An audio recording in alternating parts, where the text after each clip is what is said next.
Alright, I'm going to show you guys how to convert your generator from a bonded neutral to a floating neutral via a switch that you can install. Why would you want to do this?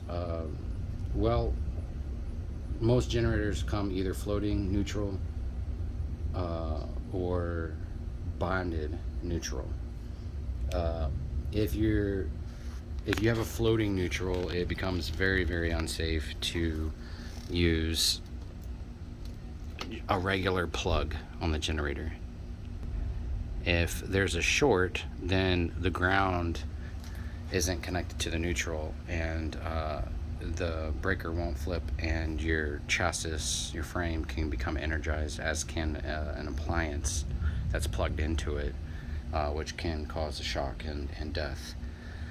However, if you use the hookup receptacle to use it as a home backup, what will happen is, if you have a bonded neutral at the generator, then you will, if your home is wired correctly, then you also have a bonded neutral at your panel, and so you'll have two bonded neutrals, which is not good.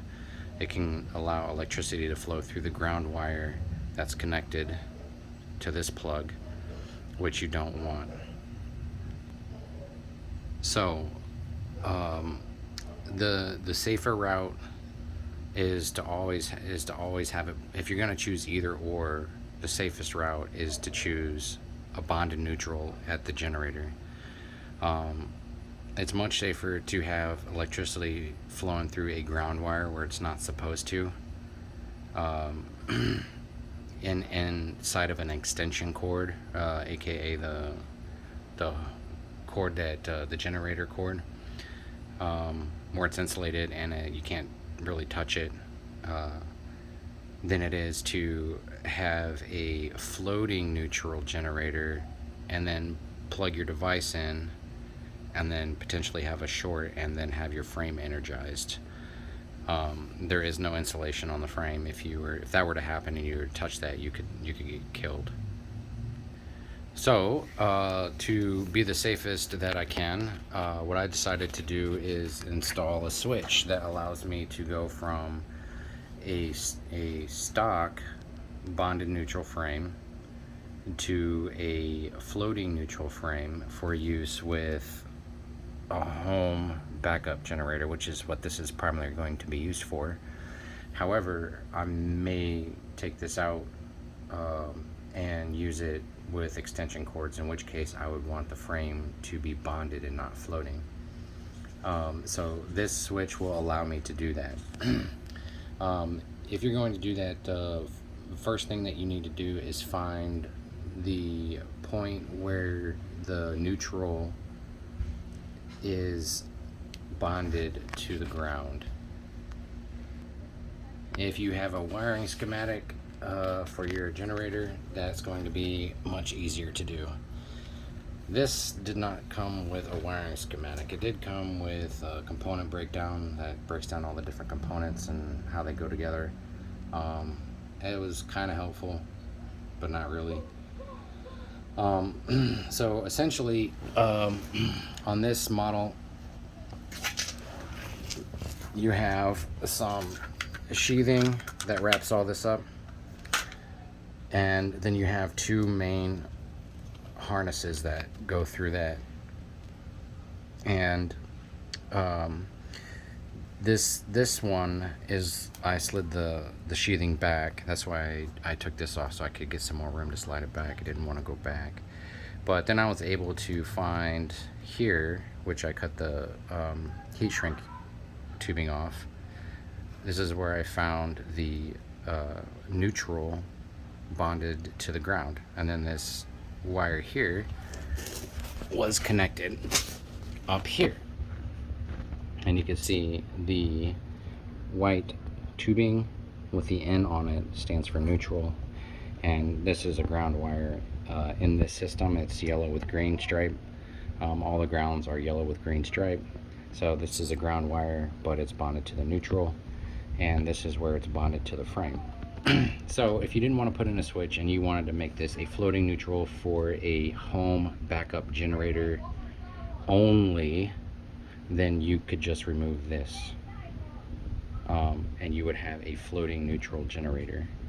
But again, you do not want to use your regular plugs, receptacles in that mode, because if there was a short and the frame could become energized, and then you could get shocked and killed. So what I did was I took this wire and I snipped it. I drilled a hole big enough for this switch. They're about $10 at your local auto store. It's a 30 amp switch, so it can handle 30 amps, which is what this generator is rated for. And then I just put some spade connectors. I snipped the wire that runs up to there. I snipped it here. I installed the spade connector on one end.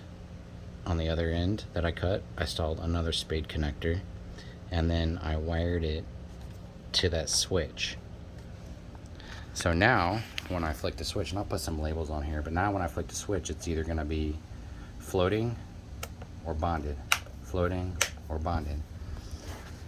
And I've got my multimeter here, and we know that this is a neutral, so I'm going to put my alligator clip on there. And we have, sorry about my fingers, now we can test the ground. Okay, so we got the switch in one position,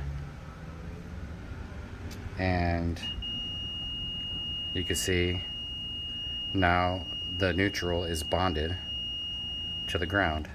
If we flick this and we go right back to the same spot, you can see now it's a floating neutral. And we could test this again, and we can put it on the frame and see. So I switched my clip out. We're gonna pick a good point on the frame that you can see. How about this bolt right here? Okay, so, oh, my multimeter turned off. Cut it back on. Okay, so there we have it. We have the neutral connected, we have a ground connected, and we have an open lead. They are not bonded. If I flick this switch, they're now bonded. Unbonded, floating neutral, aka floating neutral, bonded.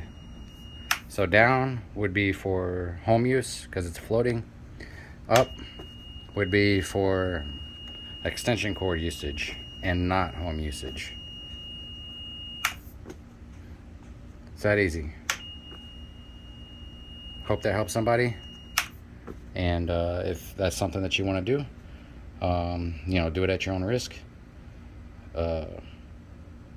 Or hire somebody or get somebody who knows what they're doing to do it for you.